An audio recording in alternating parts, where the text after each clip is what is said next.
Belmont secured for itself the only grocery store in town. It sells tomatoes. It sells cheap generic tomatoes. They're kind of pinkish and kind of chalky tasting, but they're all the same size and they stay good on the shelf and they're reasonably priced, and you can always find them at the Belmont Light grocery store.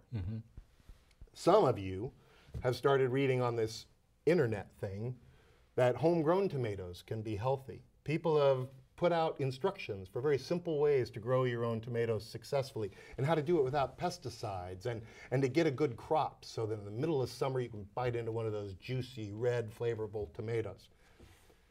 Hearing about this, the Belmont Light grocery store has said, not only are we going to continue to charge you every time you do still come in for a tomato, because you always have to pay for tomatoes if you want them from us, and not only is the price of that tomato going to reflect the cost of the store and the tomatoes, by the way, the tomatoes is a small price, the store and the salaries to the CEO and the trucks to deliver the tomatoes to the store and all those things, but what they're proposing now is to send you a bill for the tomatoes you didn't buy.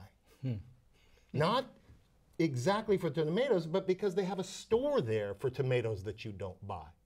And they say they're entitled to have the entire store paid for, and they're trying to make it so that you don't have an economic incentive, you don't have a health incentive, you don't have a reason to grow your own tomatoes.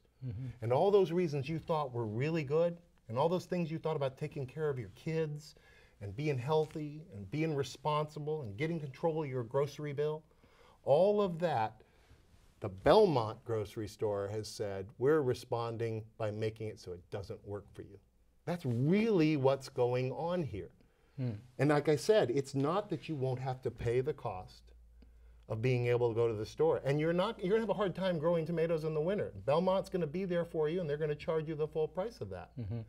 But if you dare try to take care of your own tomato appetite, they're sending you a bill.